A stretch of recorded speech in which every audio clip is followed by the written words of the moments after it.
Basko-Navarro trenak lotu zituen Gipuzkoa, Araba eta Nafarroa 153 kilometroko burdinbidearekin. Leku bakoitzean jendeak izen bat eman zion. Transarlabaniano, Treniko, Kangrejero. Obrak 1887an hasi eta 40 urtez luzatu ziren. Arazo ekonomiko eta tekniko ugari sortu zirelako. Oztopoak gaindituta oso tren modernoa eta garrantzitsua izan zen bere garaian. Komunikazioa eta industria garapena bizkortu zituen eta zeharo aldatu zuen herritarren bizimodua. Azkenengo joan etorriak 1967an egin zituen. Arrasateko bibliotekatik proposatzen dugu bidaia bat egitea tren horren historian zehar.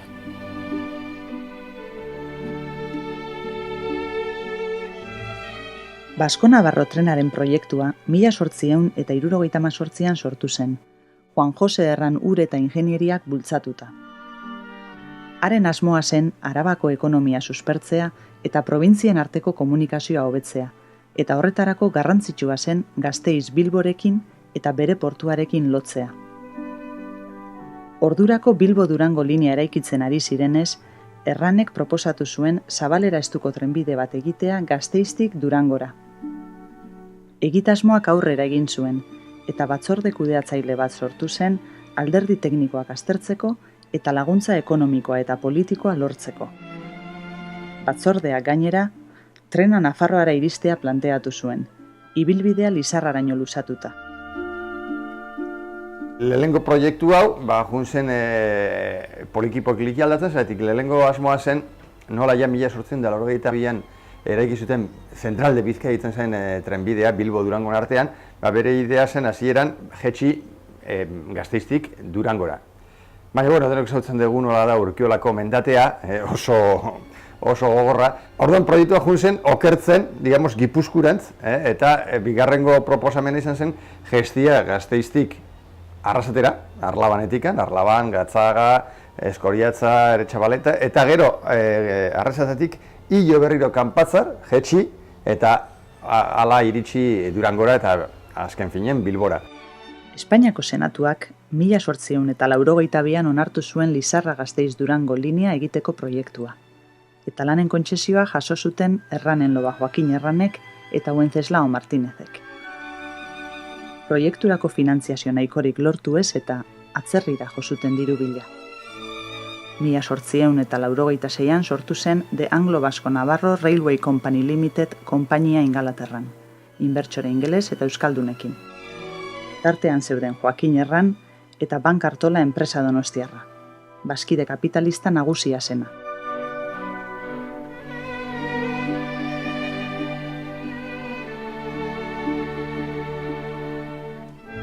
Obrak 1887ko urtarrilean hasi ziren Gasteiz-Gatzaga zatiarekin. Ignacio Karbo ingenieria zuzendari zela. Arazo tekniko eta ekonomikoak sortu ziren berehala. Larriena Bank Artolaren porrota. Ondorioz, lanak oso motel joan ziren. 18 kilometro besterik ez, lauak, baina 2 urte pasatxo behar izan ziren bukatzeko. 1889ko otsailean inauguratu zen linea. Gasteiz hiria izeneko geltokitik, egungo Losarran kalean, Gatzagainera zijoana. Lehenengo bapore lokomotorak, Falcon markakoak, Euskal Herria izena jaso zuen. Hurrengo lokomotorei ere izen bereziak jarri zizkieten. Laurak bat, Basko-Navarra, Vitoria, Mondragon eta Gipuzkoa. Trenak zeharkatuko zituen herriei eskatu zitzaien lanen finantzaketan parte hartzeko. Enpresak anglo-basko horrek egindako aurrekontuari begira, trenak zeharkatuko zituen herrietako udalek ere nolabait ordaindu behar zuten, ezta eurei zegokien zatia. 1886an izan zen aurreneko bilera udaletxean, Erran anaiak etorri ziren eta gero beste ingeniero batzuk eta bar. Eta orduan, kontuan uki behar da, alkatea zela Toroio Agirre, hemengo Union Zarajerako zuzendari garai hartan, eta erabaki zen Arrasateko udalari 160.000 pesetako diru ordainketa, zegokiola. Eta hori onartu zuen udalak eta horrela egin zuen aurrera. Eta orduan, nola edo hala, orduan aurrekontua arguntetatik dirurik ez zegoelako, nola baiteko diru bilketa bat egin behar zen herrian mailan, eta horre erabaki zen zerga bat ipini behar zela alkoholaren gainean. Alondigaren bitartez, zera konsumo horri zegokion zerga hori ipini, eta 4-5 urteotan atarako zela. Arrasateko udalak 1887an ardoaren prezioa igo zuen litroko 14 peseta sentimotik 19 eta 20 gradutik orako edariena 38 peseta sentimotik 50.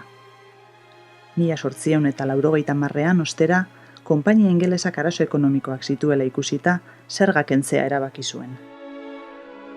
Eta dirua hor zeuen, dirua 160.000 peseta ayuntamentua zeukan, udala zeukan, eta gero etorri zitzaion arazoa edo galdera, ia diru horrekin zer egingo zuen, eta handik ia 3 urtera, 4 urtera, kendu zuen zerga, eta hor geratu zen dirua beste gauza batzuetarako. Orduan, Arrasateko udalak alde horretatik behintzat, ez zuen ezertxo ere ordaindu behar izan. Noski porrot egin zuelako enpresak. Zailtasun ekonomikoen eraginez, konpainia ingelesak ezin zituen bete lanen kontzesioan zehaztutako epeak, eta luzapena eskatu zion estatuari. Atzerapen horretan, trenaren ibilbideak aldaketa garrantzitsua izan zuen. Proiektuan Durangoraino iritsi behar zen, baina 1881an estatuak agindu zuen Bergarako Mekolalde auzoan bukatzea. Izan ere, ordurako Durango Zumarraga trenbidea eraikitzen ari ziren, eta Bergaratik aukera egongo zen joateko Bilbora, Donostiara eta Pasaiako portura, linea desberdinen arteko loturari esker.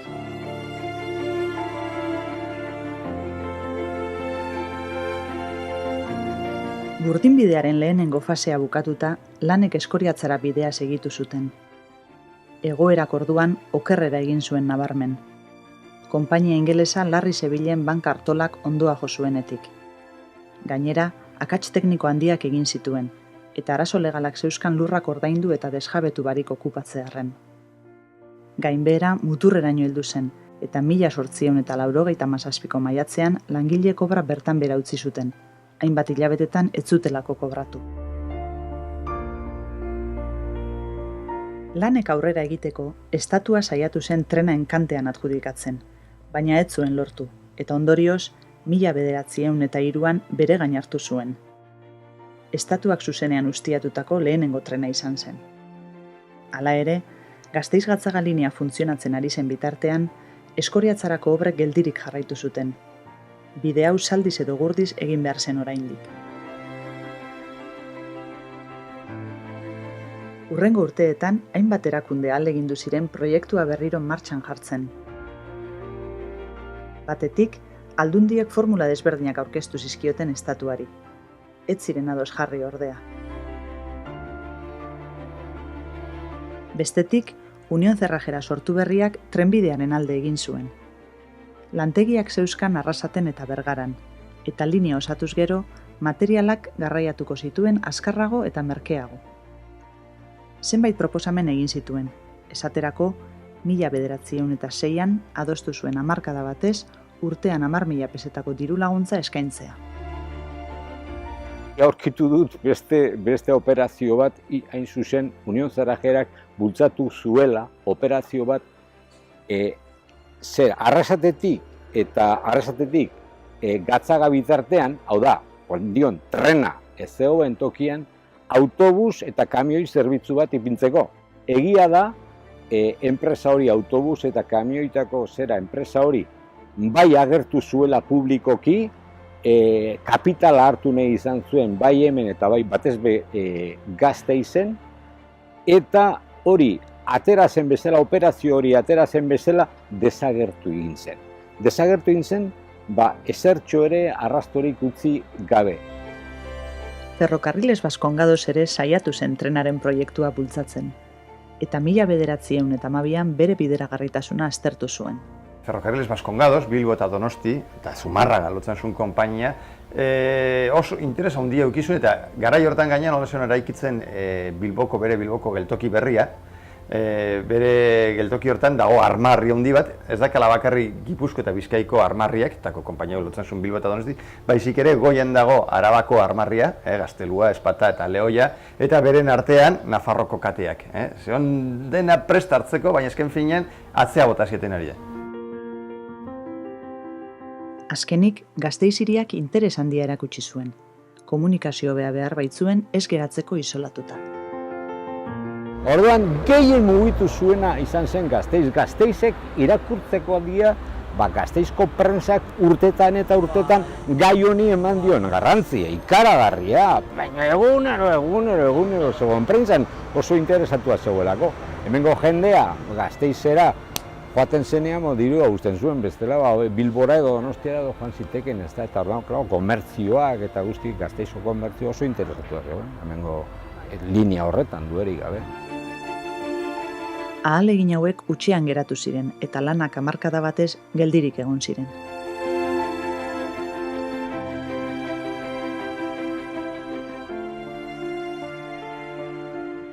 Mila 1914an, ustekabean, Eduardo Datoren gobernuak erabaki zuen Gasteizko bi geltokiak trenbide adar batekin lotzea. Obrekin, mundu gerraren osteko langabezia gutxitu gura zuen. Langabezia konpontzeko estatua ez egiten gaur egun bezala egiten dutena errekortea, baizik alderantziz. Bultzatzen zuen lan publikoa. Lan publikoak. Eta lan publiko lan gehien behar zuen zieten ferrokarrilak. Gara hortan gainea, Eduardo Dato zen Espainiko gobernuko burua, eta Eduardo Dato gallegoa zen, baina beha presentatzen zen Arabagatikan. Eta orduan beha interesa zaukan, zerbait egitea Araban. Eta orduan ez zieten, egiten lehen, Basko-Nafarroko lehen zati txiki bat, zela lotzia Gasteizko geltokia, zehola gaur egun erran ibilbidea ditzen den kalean, lotu Renfeko, orduan Norteko konpainiako geltokikin. Gasteiz hiria geltokiak jasotzen zuen Basko-Navarro trena, bide estukoa, eta Iparreko geltokiak Ferrocarriles del Norte konpainiako trena, bide zabalekoa. Geraleku bat eraiki zuten Iparreko geltokiaren parean, batetik bestera aldatzeko. Bitartean debagoienean, trena etzen ez iristen, Zerrajerak proposamen bat luzatu zion Ferrocarriles Baskongadosi Arrasate eta Bergara lotzeko.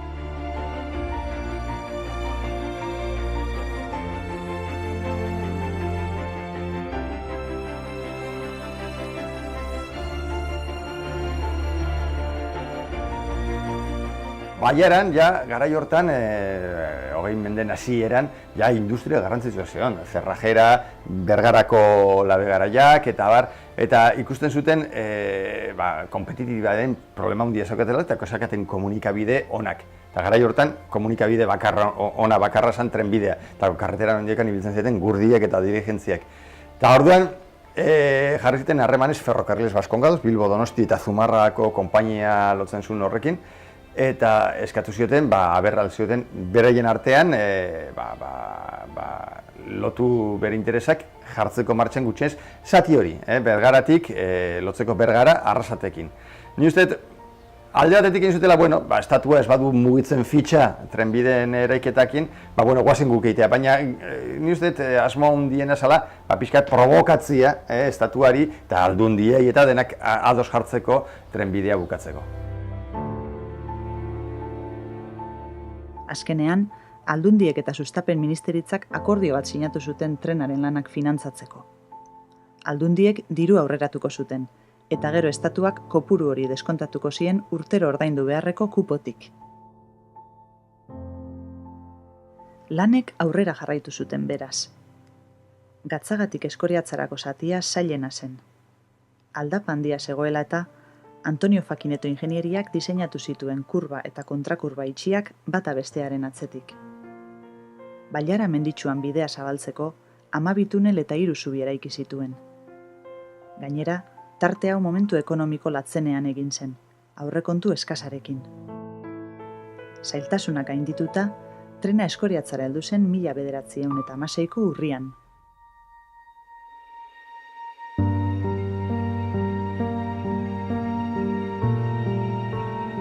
Orografia lagun eta Deba ibaiaren ondotik, trena Arrasatera ailegatu zen 1918ko otsailaren 15ean. Zerrajerako bulego berrien parean geratzen zen, oraindik egin barik zegoelako Nafarroa etorbideko geltokia. Ordurako hasiak ziren Mekolalde Bergara zatia eraikitzen, eta 1919an ibilbidea osotu zen Gasteiztik Mekolalderaino. Irailaren 3an izan zen inaugurazio ofiziala, eta banketea egin zen Arrasaten, Zerrajeran. Bertan bildu ziren Eduardo Dato estatu ministroa, Aldundietako agintariak, Zerrajerako administrazio kontseiluko lehendakaria, Juan Goñi Arrasateko alkatea eta Bailarako beste alkateak eta herritar piloa. Modu horretara, Gasteiz lotu zen Donostia eta Bilboko portuarekin, 40 urte lehenago Errano Zabalobek amestu bezala. Orain, trenbidea Nafarroara iristea falta zen.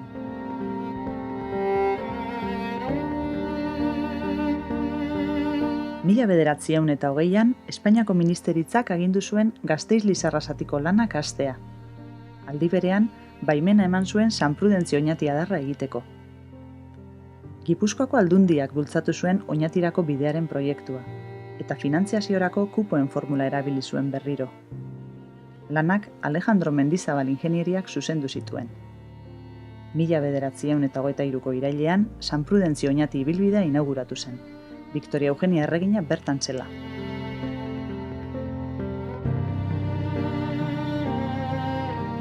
Gasteiz-Lizarra zatia ere Alejandro Mendizabalek zuzendu zuen. Hasierako proiektua hobetu eta merketu zuen eta kalitate tekniko handia erakutsi. Goi mailako azpiegiturak eraiki zituen, Arkigaseko biaduktua edota Laminoriako tunela adibidez. Geltokiak diseinatu zituen, danak desberdinak, herri eta paisaia bakoitzaren araberakoak. Burdinbidea, 1927an inauguratu zen baporezko bagoiekin, eta 1929rako elektrifikatuta zegoen. Este tren, la verdad es que fue en su época, cuando lo construyeron, uno de los trenes más modernos del Estado e incluso de Europa. Alejandro Mendizábal, en primer momento pensó hacerlo con tracción a vapor, pero en el año 25, cuando ya tenía bastante construido el tren, pidió a Madrid poderlo electrificar para poder usar automotores eléctricos. Lo que hizo fue automatizar todas las estaciones. Hasta el momento, tanto las agujas para cambiar las vías como las barreras lo manejaban personas. Yo he viajado en el año 70 en trenes de vapor por Castilla, o sea que y aquí en el año 27 se estaba viajando con automotores eléctricos. Alejandro Mendizabal aitzindaria izan zen emakumea kontratatzen ordurarte gizonek betetzen zituzten lanpostuetarako. Barrera zain eta geltokiko arduradun izendatu zituen.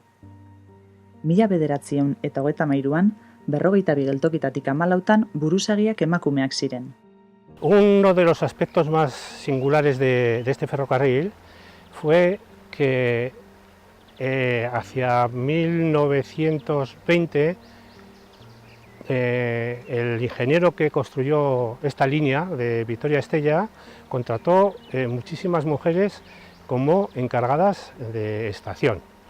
Eran mujeres que normalmente eran las compañeras, las esposas de trabajadores que habían participado en la construcción de esta línea y después vinieron y se quedaron aquí y pidieron trabajo al ingeniero, y este hombre confiaba mucho en las mujeres. Realmente su categoría era jefa de estación.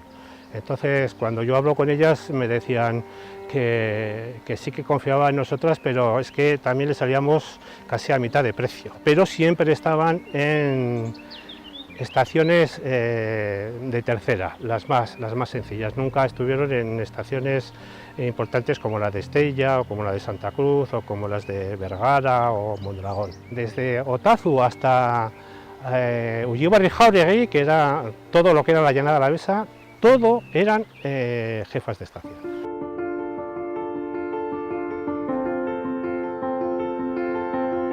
Gasteiz-Lizarra zatiaren elektrifikazioak onura nabarmenak ekarri zituen. Motoreek potentzia handiagoa zeukaten, trenak azkarragoak ziren, eta ustiapena merkeagoa zen, zerbitzu bera emateko tren gutxiago behar baitziren.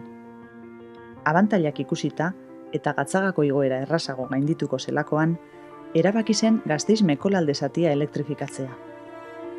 Inbertsio garrantzitsua behar zen, eta kupoen formula adostu zuten aldundiek eta estatuak. Elektrifikazio lanak 1935ean hasi ziren, baina Gerra Zibilarekin proiektua atzeratu egin zen. Buda fronteak trenaren ibilbidea zeharkatzen zuen, eta azpiegiturak eraso zuzenak jasan zituen. Esaterako, tropa errepublikarrek suntsitu zuten San Prudentzio eta Oñati arteko Magdalena zubia, eta Arrasateko transformadore elektrikoa larriki kaltetu. Kostata, 1938an bukatu zen linea osoaren elektrifikazioa.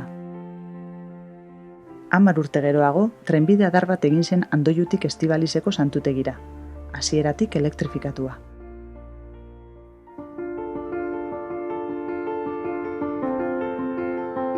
Basko-Navarro trena mende erdi batez martxan egon zen Arrasaten. Urte haietan zehar, aldaketa sakona ekarri zion herriari eta bertako bizimoduari. Industria garapenean batipat eragin nabarmena izan zuen, eta honek aldi berean populazioan, hirigintzan eta ondarean. Alde batetik, lagunduko dutze herriko industri, eurak ekoiztutako produktuak kanpora eramatera. Baina gero eta genero gehiago bidaltzen da kanpora, beroz enpresak gero eta gehiago irabazten dabe, eta hitzen die, eta horrekin batera langilea beharko dituzte. Eta pentsatu behar dugu, 1930an Arrasatek 7.000 biztanle bazituen, handik 30 urtetara bikoiztengo dabela populazioa. 14.000 biztanle eukiko ditu gure herrixak. Eta bapatian, herri oso xume eta txikixea sana bihurtuko da egundoko herri populatua, eta ez taz guztien dako etxe bizitzak. Aldez aurretik, badauzkagu hainbat aitzindari, Arrasaten, 1924 urte inguruan, etxe bizitza merkeak sortzeko. Eta hala sortuko da Unión Cerrajeraren etxe txikien etxe bizitza multzua hemendik nahiko gertu. Baina hori ez da nahiko izango, eta Arrasaten hasiko die beste diru sarrera berri batzuk iristen herritarren ganau da. Etxian pupilo izango dituzten langileen familiak. Eta noski, kanpotarroiek, Nafarrotik, Errioxatik, Burgosetik eta askoz ere urrundagotik, Leonetik, Extremaduratik eta ona datozten herritar berri horiek nahi izango dituzte euren etxe bizitza propioa izatea. Beraz, hasiko da prozesu bat, non Elizaren laguntzarekin eta ezin dugu ahaztu, Euskal Herriko historian oso garrantzitsua izango den figura bat, Jose Maria Arizmendiarrieta, bera Arrasatera dator Gerra Zibila eta gero, eta hasiko da bultzatzen nolabait etxe bizitzak sortzeko kooperatibak. Beraz, poliki-poliki hasiko die auzogune berriak sortzen, Santa Marina, Musakola inguruko etxe bizitzak eta abar. Eta populazio iraultza horrekin batera, eta etxe bizitza berrien sorrerarekin batera, trena eta industria garapenarekin Arrasatera etorriko da ondarearen galera. Etxe zahar historiko asko eta asko, bota behar izango ditugu, zorionez ero tamalez, Euskal Herriko baiara oso estu batean bizi garelako, beraz, eraikitzea nahiko konplikatua da bertan, eta horren eraginez, hasiko gara galtzen, adibidez, gaur egungo Garibai etorbidean eusen Jauregi, Erotxale eta asko. Beraz, trenaren zeharkako beste eragin bat izango da ondarearen galera.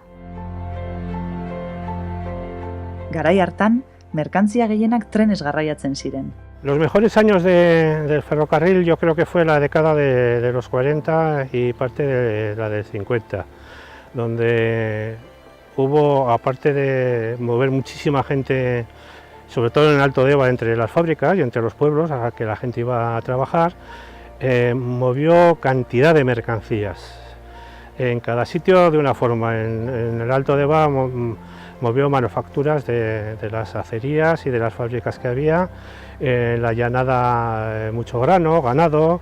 En la montaña alavesa remolacha, muchísima arena desde la Minoria a Vitoria, y en Tierra Estella pues también toda clase de manufacturas de vino, harina, trigo, remolacha. Entonces ganado, hubo muchísimo movimiento. Yo trabajé de factor, primero en Mecolalde, con los vascongados. Entonces había mucho trabajo, porque no había camiones.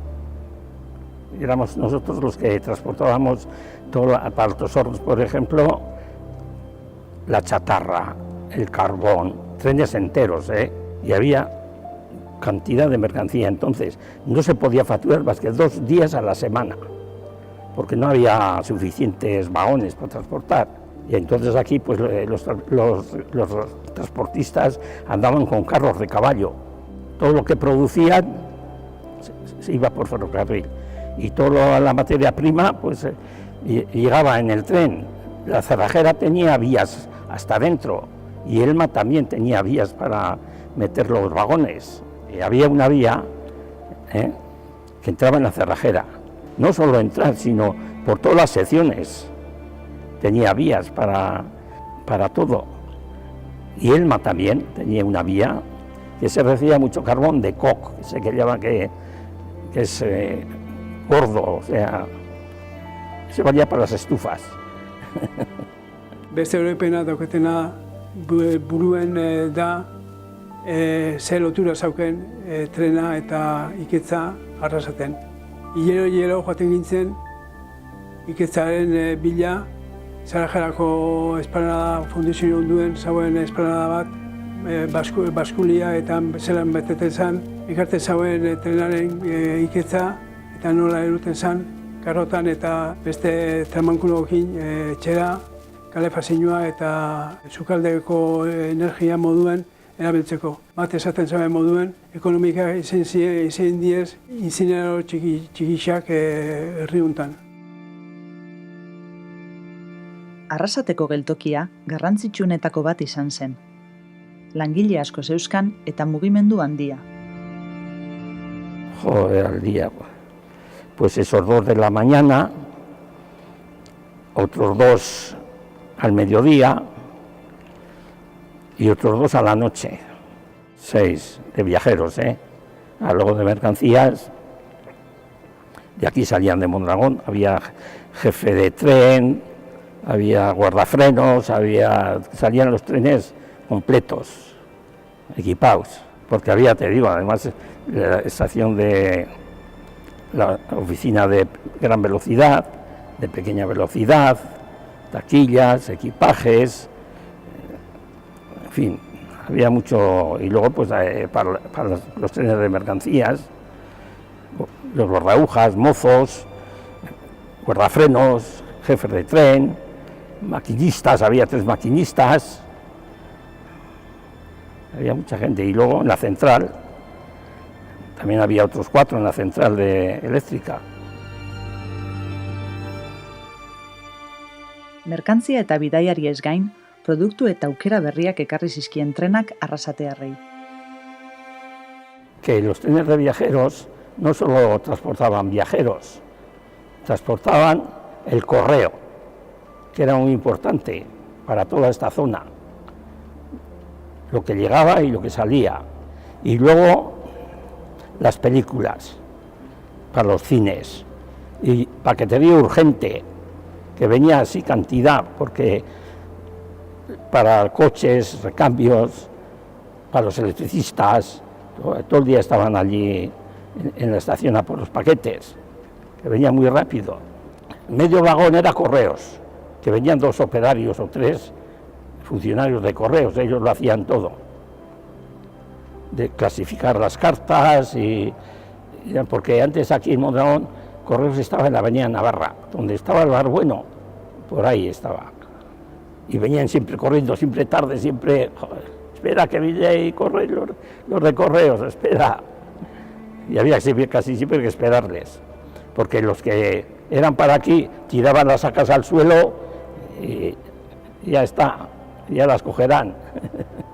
Pero lo que tenía que marchar, pues las películas venían en sacas, todas en sacas, venían todos los días 1 o 2 sacos de películas. Saltzaile eta nekazariendako onuragarria izan zen trena. Aukera eman baitzien produktuak leku gehiagotan eta arinago saltzeko. Ni gogoratzen zelan nire tia, Pilar Sana, baten zala egoenetan eta zapatuetan Bitorizara eta Bergarara berdura saltzen eta landara saltzen. Azte ginen, asteazkenien faten ditzen ni faturetan. Ziren el fator eta horrek bultuek, eta zaten gauen zema bulto, zema gauzaren bizauen, eta hien horrengo gunien, etorten ziren eurok, ja fateko Bitorizara. Bitorizara egunetan faten ziren. Segun ze denpora, duten zauen landara asko. Eta gero urtian zehar bai, berdurak, barazkia, normalak. Euren eukien ja eurok kliente normalak, ni akortan az gainera zelan faten zen hotel baterako eroeten erremolatxa txikinak eta beste gauza batzuk hemen ez ziela jaten eta Bitorizan bai. Gero zapatuetan faten ziren Bergarara. Goizeko 7 diretan eta han ez dakizela baina ez gauen faturetan. El tren venía a las 9 y con todo el pescado y se descargaba rápido, porque se descargaba rápido, y ya estaban las pescateras esperando y otros venían, la Bermeana, Chanchote, Regina, Sabina, de 4 que me acuerdo, que habría alguna más. Esa Sabina tenía un carrito de esos como de niño adaptado y iba hasta Escoriaza, echaba la caja encima y hasta Escoriaza iba. Era famosa. Niak horretan ez bai rekadiztatzen egoten ziren, orduen Mondragoen ez zegoen hainbeste gauza eta jozkinak edo zer gauza. Eta zan Miren Markaide, nire pariente bat zan, eta baten zan egunero eguerdi ziren trenien eta etortzen zan azkenengo trenien. Gauza bat ekarten zauen nahi igual bodak eta egoten ziren nien, ekarten zauen sombreruak. Bodarako, eta gero, baztelenien, ostera, sombrero keruten zauen bueltan. Kafie bai ekarten zauen ez, estraperlo, bestela segatik ganeuen hemen baino bia, eta beste gauza asko, ordu horrekadistak egoten lan asko ekitzen zauen. Algo de lo que me hablan con mucha gracia los ferroviarios es del tema del extraperlo. En los años 40 y 50, cuando la posguerra y pues las cartillas, famosas cartillas de racionamiento, pues había muchas materias que escaseaban, ¿no? Y por ejemplo, Tierra Estella era una comarca con mucho producto agrícola, pan, harina, vino, aceite, y se hacía mucho extraperlo de esa zona, tanto a Vitoria como al Alto Deva. Entonces era muy curioso las historias de había extraperlistas profesionales, o sea, sobre todo mujeres, que traían toda clase de materias en el tren, ¿no? Pan y cosas de estas, las metían en los bajos del tren y bueno, muchas veces también estaba la Guardia Civil y los de arbitrios que les pillaban el material y bueno, pues se lo confiscaban, ¿no? El extraperlo pues era extraperlo y muchas veces no era, porque era una necesidad. Que no había, tenía que ir a lavar por patatas y encima a la pobre gente se lo quitaban. Y ya muchos ya sabían, espérame aquí, te lo tiro, lo tiraban y porque ya sabía que el Mondragón, por ejemplo, estaba en la Guardia Civil esperando, ¿sabes? Ya está, ellos también tenían sus trucos. Beste anedota moduen daukat, nola trena jarritxa dago bai Lizarratik Matzaraino, baina arrasteko jentiendako beti lotzen da trena Gasteizekin. Eta baita ere Arabako baiarakin. Patata eraitzi zauen lekutatik. Ondoan goratzen az, nola erakuritza daukat Jose Maria Urangaren idatzetan, nola zarajera inzauela gesteinuak eraikitzeko patatak Araban eta nola ekartzen zen handik patata.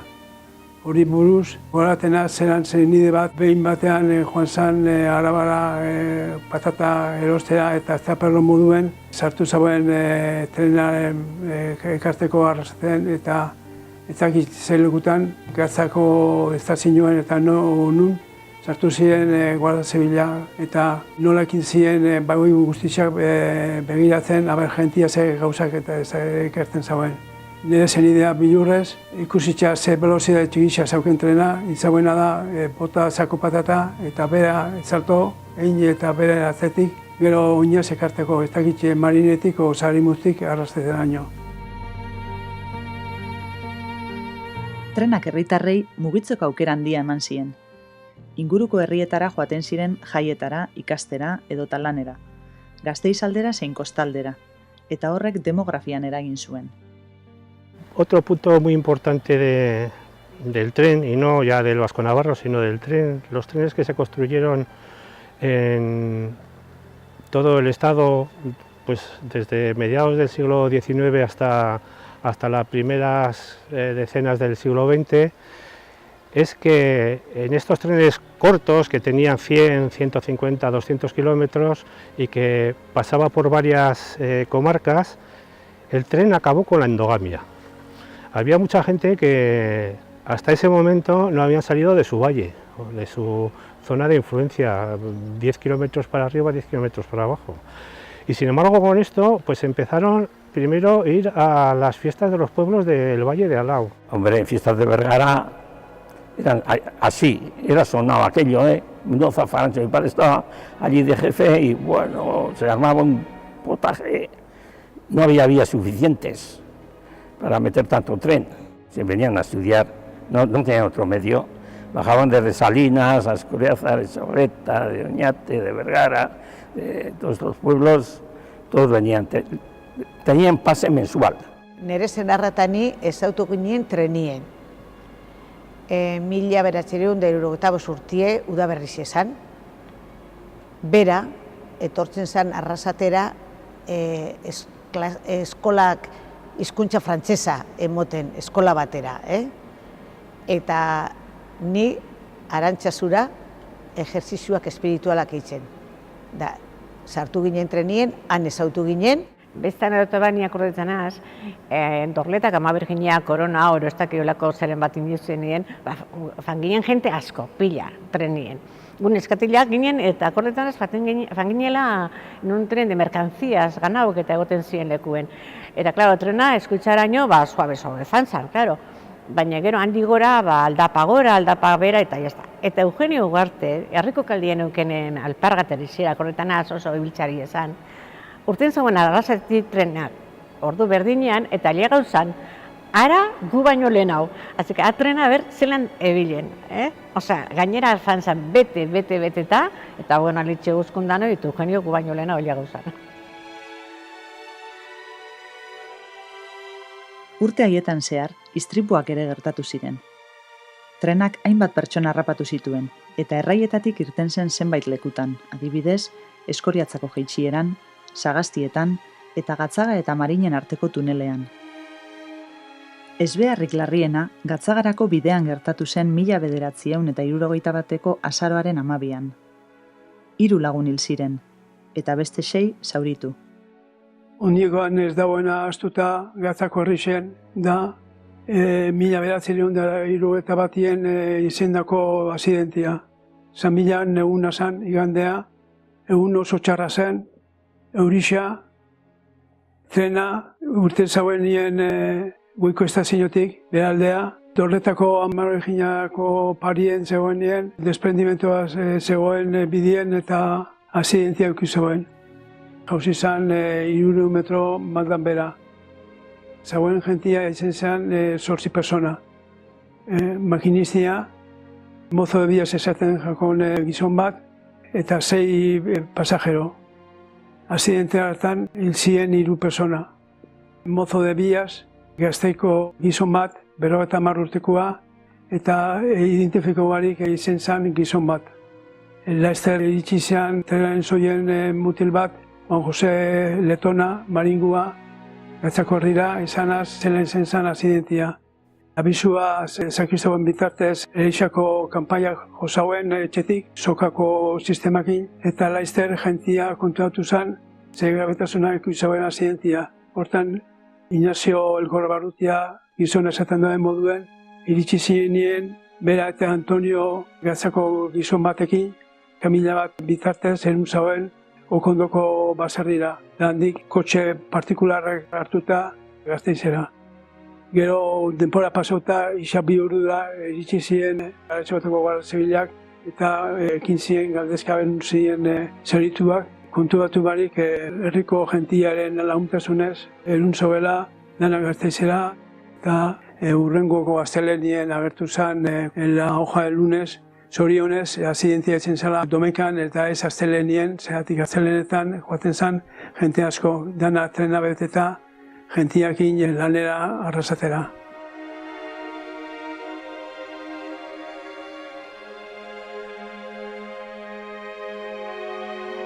Basko-Navarro trena asko erabili zen 60. hamarkadan. Pertsonen garraioan estatuko bigarrena zen, eta merkantzien garraioan lehena. Bide estuko tren guztiek batera baino merkantzia gehiago mugitzen zuen.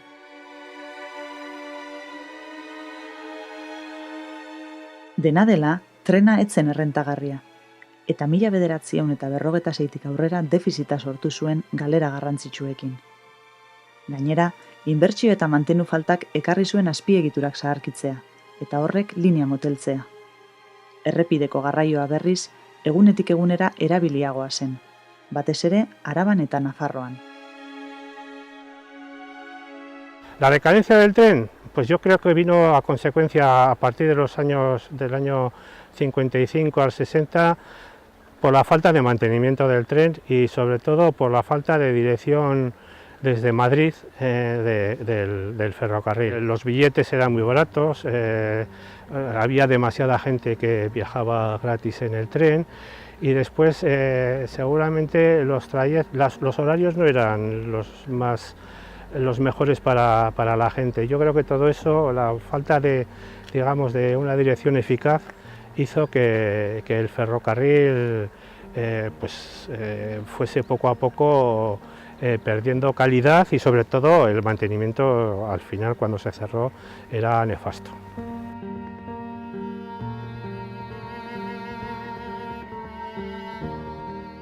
Mila 1965 sortu zen FEBE, Ferrocarriles de Vía Estrecha erakunde publikoa, estatuko bideztuko trenen arduraduna. Hasieran, bazirudien Basko-Navarro trena bizirik mantenduko zuela, gure eskualdeko hazkunde demografiko eta ekonomikoa azkarra zelako, eta linea defizitarioago batzuk birmoldatu zituelako. Hala ere, 1967an kentzea erabaki zuen, argudiatuta Banku Mundialak gomendatu zuela errentagarriak ez ziren lineak ixtea. Garaiko politika ekonomikoari men eginez, gobernuak errepideko garraioa bultzatu zuen trenbideko garraioaren kalterako.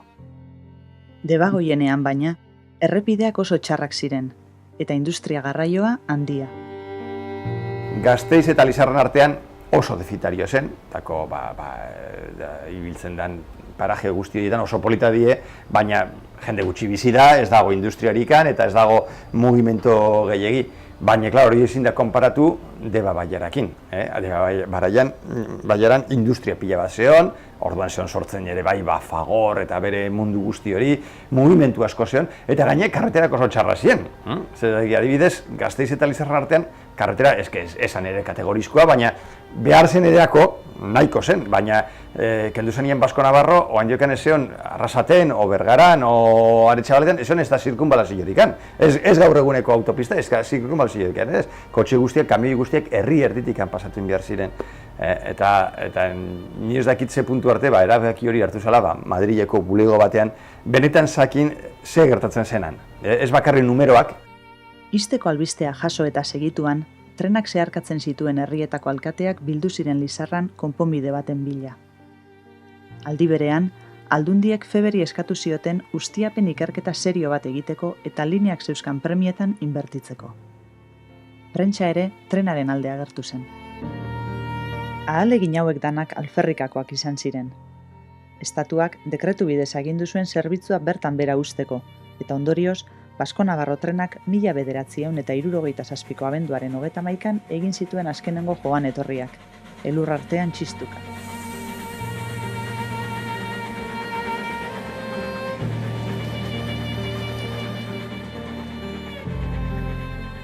Debagoieneko alkateek ez zuten amore eman, eta trenaren defentsan tinko jarraitu zuten.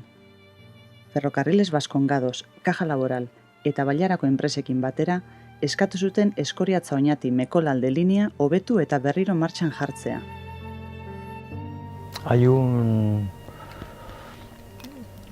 acta muy importante del Ayuntamiento de Arrasate, de mayo del 68, en el que el Ayuntamiento, en pleno extraordinario y en representación de todos los ayuntamientos de la zona, pues muy educadamente, pero con bastante firmeza, se dirige al Ministerio de Fomento de la época, pues haciendo ver su malestar porque el tren se haya cerrado. Lo importante es que el Ayuntamiento de Arrasate, junto con los ayuntamientos del Valle, se ofrecen al Ministerio de Fomento de la época para que les gestionar la parte del tren de aquí, desde Escoriaza o desde Gachaga hasta Mecolal, hasta Málzaga, para gestionarla a ellos, ponerla en marcha, que se la cedan gratis, que ellos se encargarían. Ordezkariak Madrilen batu ziren, eta proposamenarekin batera, aurkeztu zuten azterketa ekonomiko sakon bat frogatzen zuena 24 kilometro horiek errentagarriak zirela. Izan ere, FEBek trena bere osotasunean aztertu zuen, kontuan hartu barik bi datu esanguratsu hauek. Eskoriatza Mekolalde tartea bazen errentagarria, eta linea osoko dirusarreren 80% ematen zuen. Batzarretik baikor etorri ziren Bailarako alkateak, FEBeko zuzendaritzak oniritzia eman zielako. Baina azkenean, ministro kontseiluak ez zuen onartu proposamena. Ixteko erabakia hartuta zegoen. Basko-Navarro trenarekin batera, bide estuko beste 23 linea itxi zituen gobernuak 8 urteren bueltan. Bueno, las consecuencias del cierre fue pues una peor comunicación de las 4 comarcas por donde pasaba el ferrocarril, entre ellas y con Vitoria, con Estella y con Vergara, ¿no? Pero yo creo que la que más sufrió de todas fue la comarca del Alto Deba. En el Alto Deba, sobre todo, aparte de las mercancías que se movía muchísima gente entre los pueblos, las fábricas, y además las comunicaciones de carretera eran muy malas. Entonces, cuando se cerró el ferrocarril, según me cuenta la gente del Alto Deba, hubo un caos absoluto en la comunicación con la gente. A la gente se le complicó muchísimo el poder ir a trabajar, el poder ir a comprar y todo. Las demás comarcas pues también sufrieron, pero es que había menos tránsito de gente y también de mercancías. El mejor ejemplo que podemos tener de lo importante que fue el tren fue el de la Cerrajera. La Cerrajera es la empresa más grande del Valle, con las 2 plantas de Mondragón y Vergara, y claro, a la Cerrajera el poder tener la llegada de las materias primas en cantidad y rápidamente, más rápido que antes, y el poder sacar sus productos también de la misma forma, tanto para el sur, dirección Vitoria, como para el norte, dirección hasta Málzaga, y luego allí distribuirse. Pero la Cerrajera para ella era absolutamente necesario. De hecho, cuando se cerró el tren, se dice que hay muchas empresas que tuvieron que cerrar. O sea, tuvieron que cerrar así de claro. Euskal Herriko beste tren konpainiek ere kalteak izan zituzten. Batetik, galdu zuten Arrasate eta Bergarako enpresen merkantzia garraiatzeko aukera. Eta bestetik, bidaiari gutxiago zeuzkaten. Autobus konpainiei eta kamioilariei aldiz, itxierak mesede egin zien. Basko-Navarro treneko langileentzat momentu gogorra izan zen. Zorionez, lan berri bat topatzeko aukera izan zuten. Garai hartan industria garapena handia zen eta. Para los trabajadores el cierre supuso un trauma. Un trauma primero porque solamente tuvieron 15 días para hacerse la idea de que se quedaban sin trabajo. Y en muchos casos, como los jefes de estación o la gente que vivía en las estaciones, se quedaban sin trabajo, incluso marido y mujer, y sin casa. Entonces para ellos fue bastante traumático. Después las condiciones que les dieron de jubilación no fueron malas, y a los que no se jubilaron pues les dieron una indemnización buena, y casi todos encontraron trabajo porque eran años en los que los trabajos estaban bien. Y de hecho la mayoría me dice, mira, encontramos trabajos más cómodos y mejor retribuidos.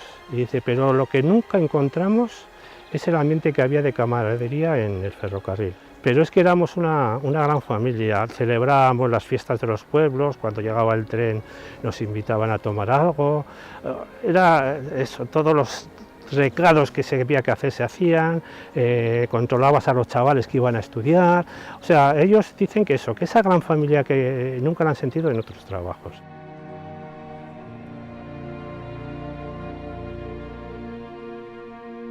Denborarekin, tren historiko honen arrastoak desagertu edo eraldatu egin dira. Linea itxi zenean, Febek errailak desmundatzeko agindua eman zuen, eta bagoiak eta lokomotorak saldu egin zituen. Geltokiek bilakaera desberdina izan dute. Araba eta Nafarroako eraikin gehienak zutik daude. Debagoienean batzuk desagertu egin dira, esaterako Aretxabaletan, Bergaran eta San Prudentzion. Eta beste batzuk birmoldatu, erabilera berriak emateko. Adibidez, Oñatiko geltokian Korreos dago, eta Eskoriatzakoan udal biltegia.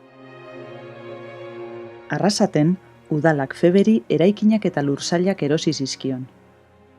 Merkantzien biltegia suhiltzailek erabili zuten gordailu moduan, eta zentral elektrikoan anbulantzia gordetzen zen.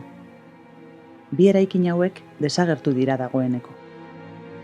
Geltokian umezaintza egon zen. Erabilera desberdinen ostean Inemeko bulegoa, eta orain lanbide dago bertan. Etxea baina eraldatuta dago, zaharberritzean solairu bat gehitu ziotelako. Trenbideari dagokionez, Arlabanetik Lizarrara bide berdea osatu da, 95 kilometrorekin Euskal Herriko luzeena dena. Estamos en Olarambe. Al fondo tenemos la nueva pasarela de la vía verde del ferrocarril Vasco-Navarro. La vía verde del ferrocarril Vasco-Navarro empezó a construirse, a recuperarse hace unos 20 años y en la actualidad está recuperado todo el trayecto desde Landa hasta Estella, a excepción del túnel de la Minoria. Esta vía verde para la gente de Vitoria tiene mucha importancia, entre otras cosas porque Estella nos une con Europa a través del Camino de Santiago.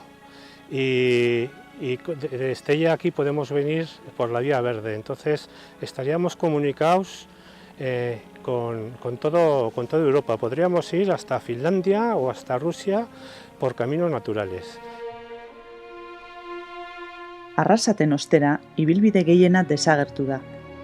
Bere arrastoa ikusi daiteke San Prudentzio aldera dijoan bidegorrian. Creemos que hay que fomentar esta vía verde y hay que intentar que el tramo de Guipúzcoa, que sin ninguna duda, si se recupera, es el más bonito de toda la vía verde y seguramente uno de los más bonitos del Estado, se ponga manos a ello. Nahi hori egi bihurtzen bada, trenaren ondarea berreskuratuko da Arrasaten ere.